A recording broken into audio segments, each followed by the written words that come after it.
He was my best friend. Until the night he stood on stage, erased my name, and called my work his creation. By the next morning, one hidden patent number had already started tearing his $1.2 million empire apart. Do you think silence is weakness or the sharpest weapon?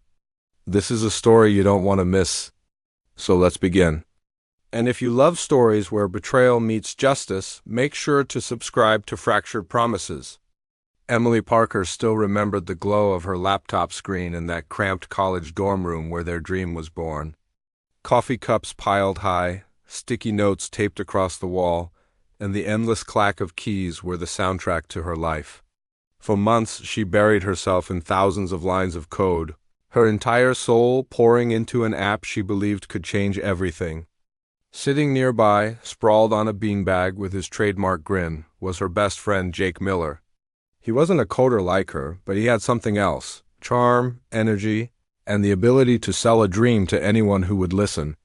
Their roles seemed natural. Emily built in silence while Jake spoke in fire, pitching their vision to classmates, professors, and eventually people with money. They were a perfect duo, or so Emily believed. Late nights turned into early mornings filled with hope and exhaustion. And when Jake clinked a soda can against hers and said, "We're unstoppable.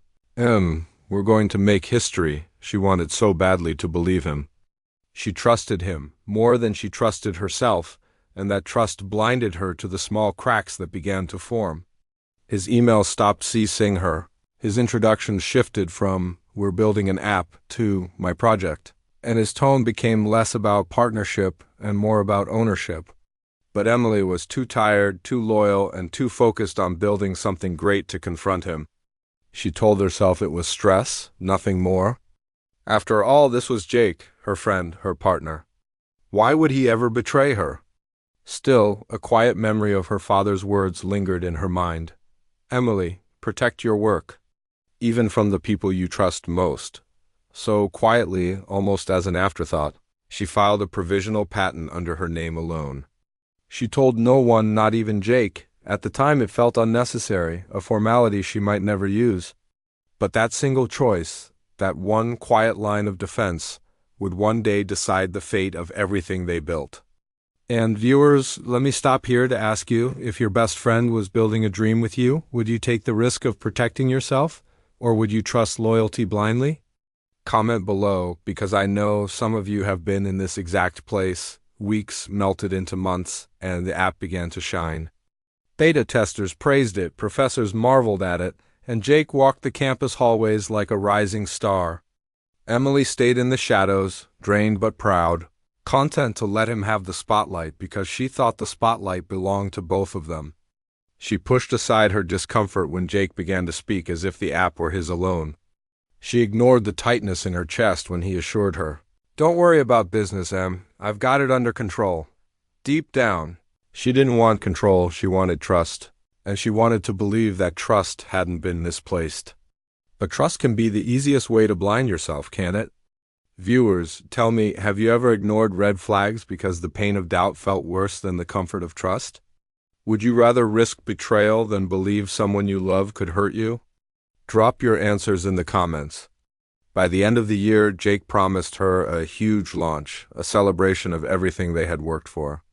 Emily believed him because she wanted to, because sometimes hope is stronger than reason. She didn't see the knife poised just behind his smile. She didn't see how he had already written her out of the story. But here's what Jake didn't see. Tucked away in Emily's apartment, inside a folder marked with her father's handwriting, was the patent he didn't even know existed. He thought he owned the future, that the stage belonged to him alone. In reality, Emily had already written his downfall into law. The launch day was supposed to be their moment, the crown jewel after months of sleepless nights and sacrifices, but for Emily Parker, it turned into a nightmare carved in neon lights. She arrived early, clutching a worn notebook filled with sketches and code snippets, reminders of every breakthrough that had cost her bloodshot eyes and cramped fingers. The auditorium buzzed with the kind of electricity only ambition could create, investors adjusting their silk ties, students whispering in awe, professors taking pride in the talent they believed they had nurtured. She scanned the banners hanging proudly at the front of the hall, expecting to see her name beside Jake's. But the moment her eyes locked onto the glowing projection, the air left her lungs. Across the stage stretched a massive logo, Miller Tech Presence. Her name, her effort, her identity was missing. At first, she thought it had to be a mistake. Maybe some intern printed the wrong design. She whispered to a faculty member beside her, "Is this the final backdrop? Did they forget something?" The professor gave her a puzzled look and replied, "No." Jake assured us everything was correct. A chill ran down her spine. Then the lights dimmed, the crowd hushed, and Jake walked out in a tailored suit that screamed ambition, his grin wide enough to cut glass. He didn't glance her way. He didn't even acknowledge she was in the audience. Instead, he raised a hand and announced with the booming confidence of a conqueror, "Welcome, everyone, to the future of mobile innovation, my creation, my dream, my company." Applause erupted. Investors leaned forward with eager smiles. Cameras flashed as Jake launched into a slick presentation she had never seen, with slides filled with statistics, mock-ups, and projections he hadn't shared with her. Every word, my idea, my vision, my company was like a knife driven deeper into her chest. Emily sat frozen in the second row, the blood draining from her face. Months of partnership, of friendship, of whispered promises over pizza boxes and coffee-stained desks were erased in an instant. Her heart screamed, "This can't be real." He wouldn't do this to me, but reality doesn't soften itself. Jake was doing it right there, in front of everyone. Viewers, imagine this moment. What would you do if your best friend stood on a stage and stole your entire life's work while the world clapped for him? Would you rush the stage and demand justice? Would you scream the truth into the microphone? Or would you sit in silence, fury boiling inside, waiting for the right time to strike? Tell me in the comments, because some of you know exactly how betrayal tastes, and you know silence can be sharper than screams.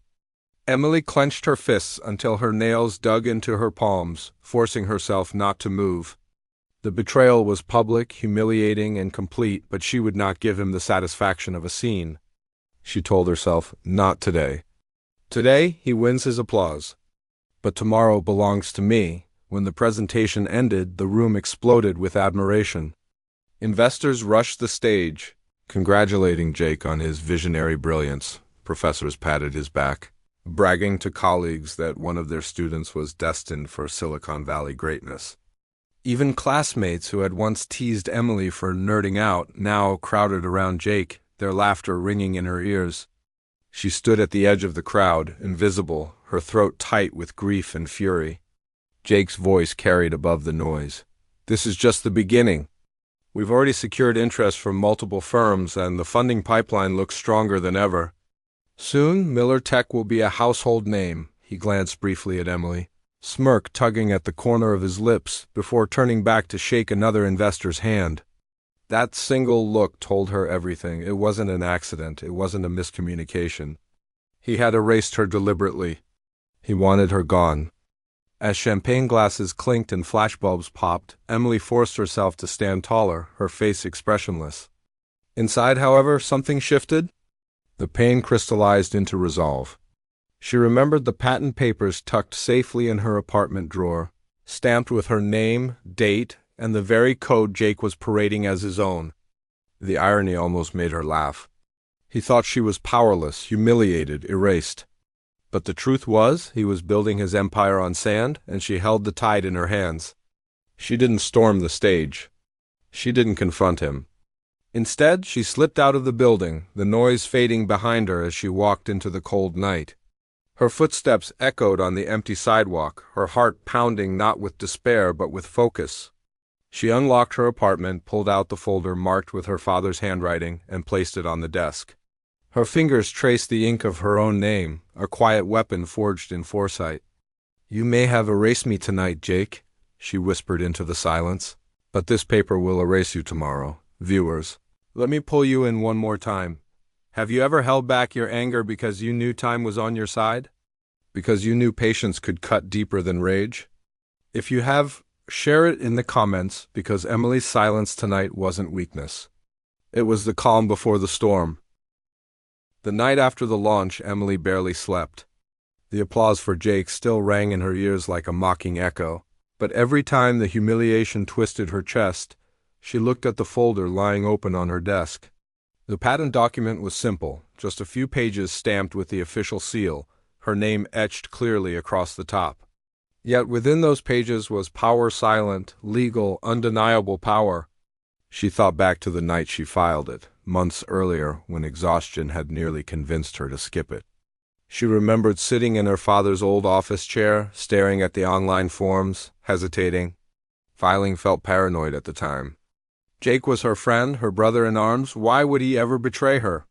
But her father's words had pushed her forward. Protect your work, Emily, even from the people you trust most. Especially from them.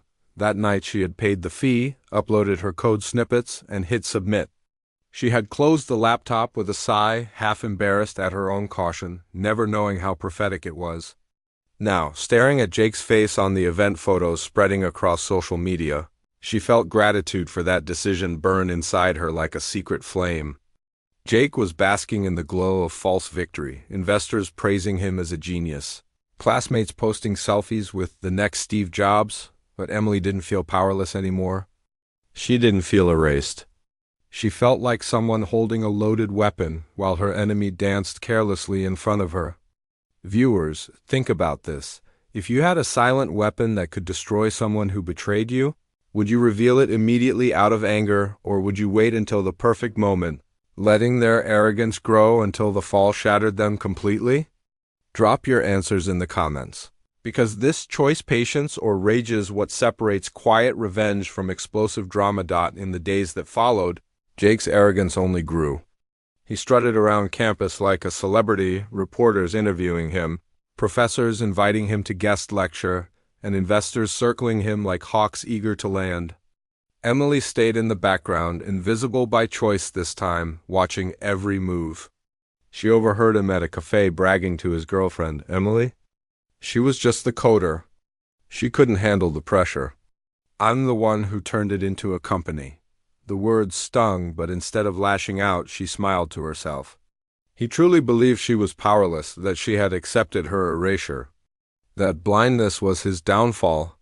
Meanwhile, she quietly began organizing her evidence. The patent, the emails, the drafts of code with time-stamped saves. She knew the moment was coming and she wanted to be ready. The trigger arrived sooner than she expected. A week after the launch, Jake announced to the press that Miller Tech had secured a $1.2 million seed funding deal.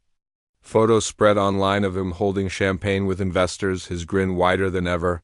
Headlines calling him a visionary entrepreneur. Emily stared at those numbers, at that arrogance, and felt the decision crystallize. It was time. That evening she drafted a calm, professional email to Richard Adams, the legal contact listed in the investor documents. Attached was the patent, complete with her name and filing date. Her message was simple. Please be aware that the intellectual property in use by Miller Tech is protected under patent number redacted, filed under my name prior to launch. Any investment without acknowledgement of my ownership constitutes infringement. She hovered over the send button, her hand trembling not with doubt but with anticipation. Then she clicked. The email whooshed away, a quiet bullet fired into Jake's empire.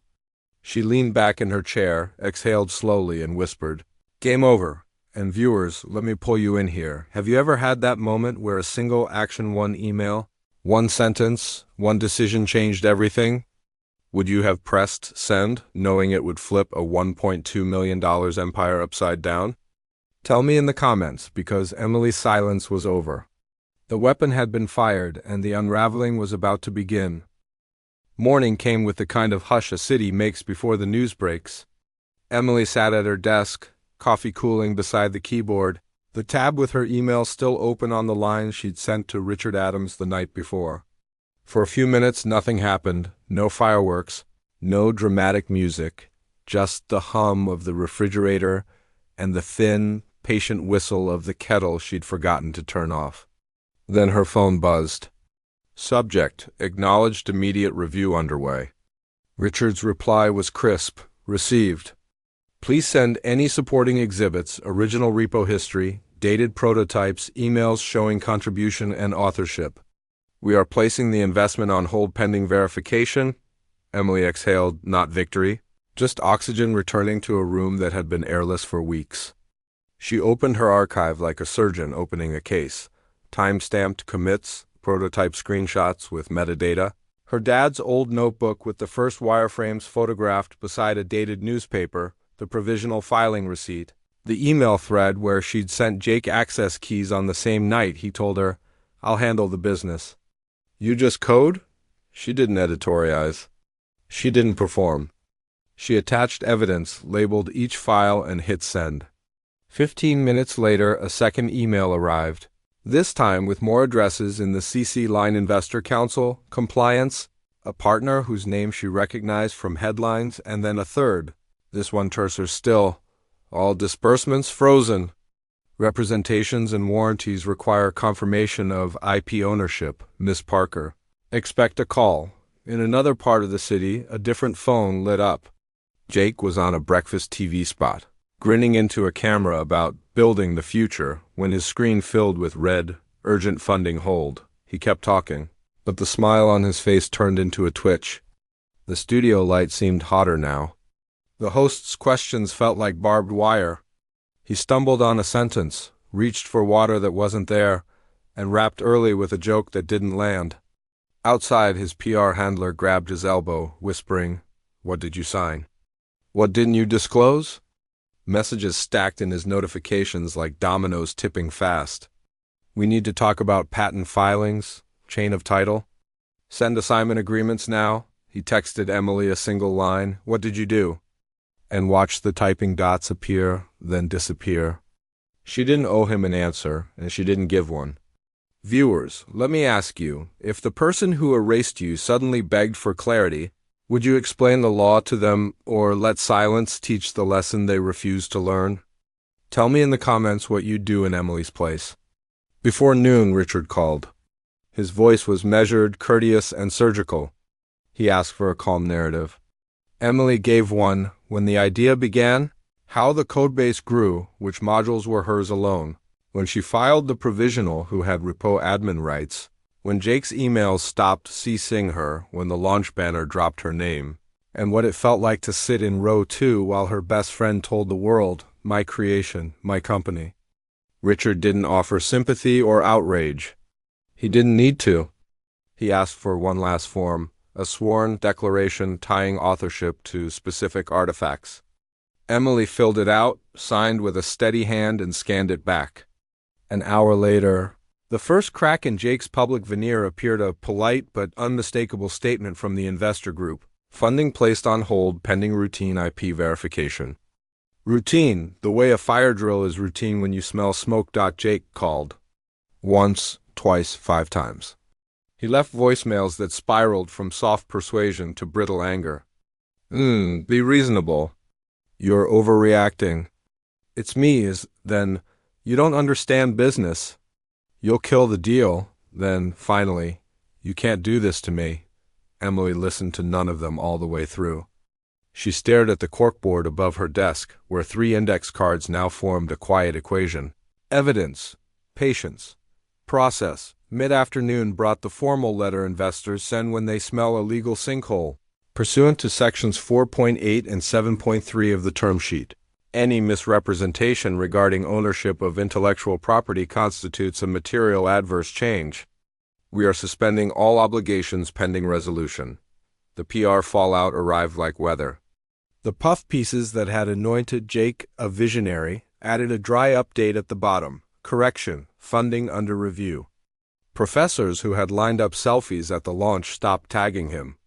The 2 interns who'd posted "honored to join Miller Tech" quietly edited their bios back to student. That evening, Jake showed up outside Emily's building in the same suit he'd worn on stage, now creased and damp at the collar. When she stepped out to take the trash, he stepped forward, palms open, a rehearsed vulnerability in his eyes. He said, voice pitched low, "this is a misunderstanding. You're letting lawyers come between us." She studied the man she had once called brother, the one who had raised a glass over her erasure. "Lawyers didn't come between us, Jake," she said softly. You did. The night you said my creation, my company, his face hardened. You were just a coder. If arrogance is a fuel, that sentence was a spark on dry grass. Emily didn't argue. She let the silence widen until it became a mirror. Richard has my evidence, she said at last. If you have clean assignments and clear ownership, you have nothing to worry about. He flinched. Somewhere between the contract he hadn't read and the clause he hadn't understood, the truth had been waiting like a tripwire. Viewers, this is the crossroads. Do you believe people show you who they are on the best day or on the day the consequences arrive? Would you take him back as a partner if he apologized or let the process continue? Drop your line in the comments, mercy or memory. The next morning, the Investor Council scheduled a joint call. Jake arrived with a new Lear and an old story about verbal agreements and mutual vision. Emily arrived with time-stamped commits, early prototypes in her Git history, and the provisional filing that predated the launch by months. Richard asked only two questions that mattered. Who wrote the code? And where is the assignment from the author to the company? Jake's Lear pushed papers around that didn't exist. When the call ended, the investor partner said they'd send an updated position by end of day. It arrived in 3 sentences that changed everything. Term sheet withdrawn. Any future engagement contingent on clear IP ownership, Miss Parker. If you choose to pursue the product independently, we're open to a meeting. The visionary found himself outside the building with nowhere to go but down. In the quiet that followed, Emily didn't dance. She didn't post smug updates or rehearse a victory speech. She went for a walk, past the cafe where Jake had once bragged she was just the coder, past the lecture hall where they'd sketched their first wireframe on a whiteboard they never erased, past the bookstore where her dad used to buy her graph paper. She bought a new notebook. On the first page she wrote 4 things: own it, rename it, rebuild it. Remember, Richard called again, this time not as an investigator but as a bridge. If you want to resolve this cleanly, he said, we can structure a transfer. You receive full ownership and IP assignment. He receives an exit. Emily didn't ask what exit meant. She asked for terms, full assignment of all materials, transfer of domains and accounts, assigned acknowledgement of authorship, a non-disparagement clause, and a letter to their university correcting the record. She didn't ask for an apology.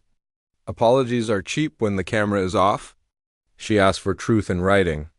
The deal took 48 hours because men like Jake always walk a few circles before admitting they're lost. During that time, his public mask cracked. The interns left the slack he'd made. The PR handler ghosted. A professor replied to a reporter, "You should talk to Emily Parker." On day 3, Jake signed. He did it with a pen that shook at a conference table that had seen better deals and worse men. He tried one last time to make his version the myth. We built this together, he said, looking for a way to share her credit now that credit had value again. Emily did not look up from the page where she was initialing the transfer. We did, she said, until the night you said my creation, my company. The documents clicked into a folder with the soft finality of a book closing. Richard slid a final sheet across the table, the letter to the university and the investors correcting the record. Jake didn't read it. People who rehearse their own genius hate reading. Emily stepped out into a morning brighter than the last time she'd stood on those steps. She went home, moved the repo to a new org under a new name, refactored the onboarding flow she'd hated since Sprint 5, and drafted a quiet release note that said nothing about betrayal and everything about stability, privacy, and performance. A week later, she turned the servers on and watched the first 1,000 users arrive, not because a man in a suit shouted, but because the product worked. Viewers, before we close, I want your answer to the question only you can answer. When someone steals your name and you win it back, do you forgive and forget, or do you forgive and document? Would you ever partner with them again if they learned their lesson, or is trust a one-life system for you? Tell me in the comments your line in the sand matters. Emily didn't chase headlines. She met with the investor partner who had written the 3 sentences that changed the weather. He asked what she wanted. She said, time and runway. He said, we'll talk. They did on her terms. with her name on the cap table, with her code in her repo. Months later, a reporter emailed to request a profile. "You're the woman who made $1.2 million vanish with one patent number, right?" Emily smiled and typed back, "I'm the woman who built the app." As for Jake, he learned the cost of a spotlight that burns. The friends who loved his prose loved it less when the checks bounced. The suit went back in the garment bag. The stage got cold. Maybe he'll rebuild. Maybe he'll learn the difference between being the idea's shepherd and being its thief. Emily won't write that story. She already wrote hers. She keeps her dad's notebook on the corner of her desk and her patent framed on the wall, not as a trophy, but as a reminder that patience isn't passive. It's a decision. It's knowing when to whisper and when to send the email that changes everything. She closes each sprint with a note to herself. No victory speeches. Ship quietly.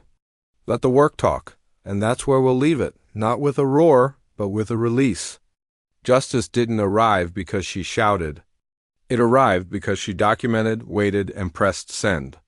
If you felt that, if you've ever chosen receipts over, rage drop in the comments and tell me the one move you made that turned the whole game. The weeks after the transfer felt like stepping out of a storm and realizing the ground under your feet is finally solid. Emily rebuilt her days the way she refactored code deliberately, naming things clearly so there would be no more confusion about ownership, accountability, or credit. Richard sent over the countersigned assignment packet and the correction letters.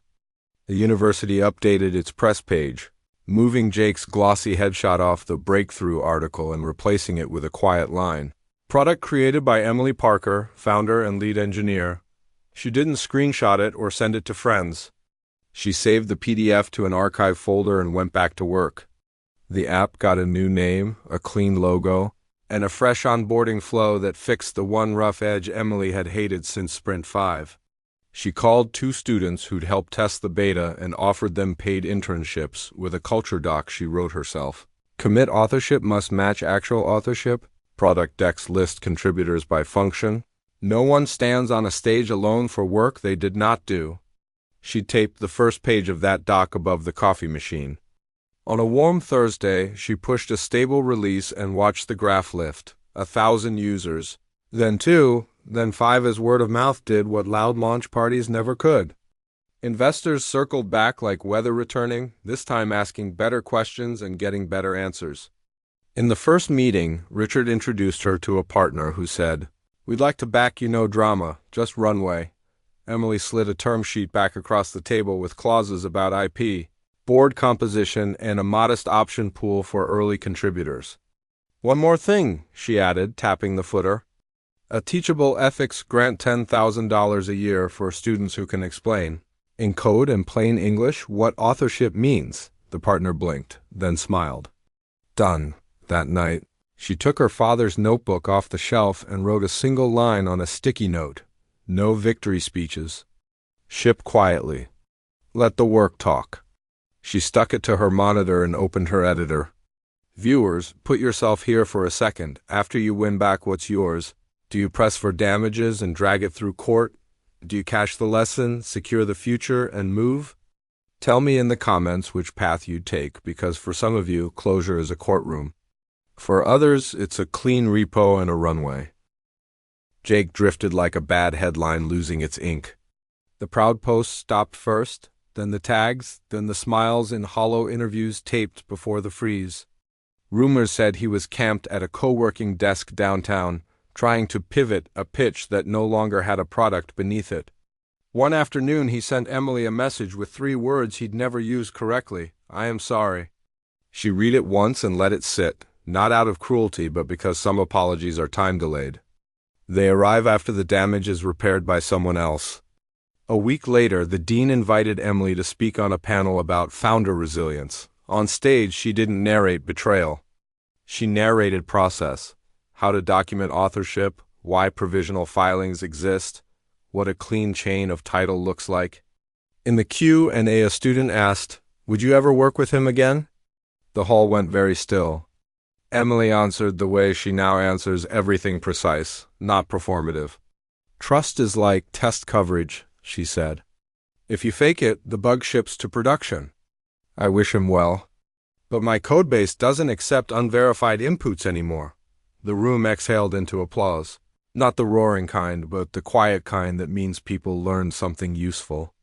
Later, Richard called with a small update that meant a lot. The investors' compliance team had added her authorship checklist to their standard diligence packet. A ripple, maybe, but good ripples travel. Emily went home, framed her patent, not above the desk like a trophy, but near the door where she'd see it every time she left, a reminder to carry her name with her.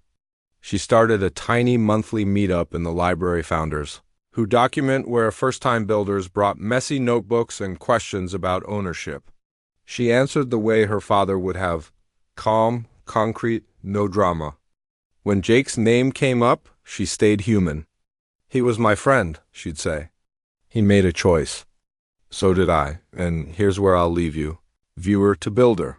If the person who erased you asked for a reference next year, would you write one that's kind but factual? Would you say no and protect your future self? Drop your line in the comments because your boundary is part of your blueprint. Emily isn't waiting for permission or applause anymore. She ships. Users convert. A small scholarship in her father's name helps a sophomore file their first provisional. On the back page of her notebook, under a list of bug fixes, she writes the final lesson in tiny letters. Patience is not passive. Receipts are not revenge. And one number filed on time can turn a very loud lie into a very quiet truth.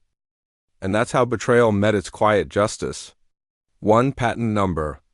One decision. And everything he stole came crashing down. Sometimes silence isn't weakness, it's the sharpest revenge. Now, I want to hear from you. Would you forgive a friend who erased you or let them drown in their own greed? Tell me in the comments below. And if you love stories where lies shatter and truth always finds a way, don't forget to subscribe to Fractured Promises. Your next story of betrayal and justice is just around the corner. Until then, stay sharp and stay watching.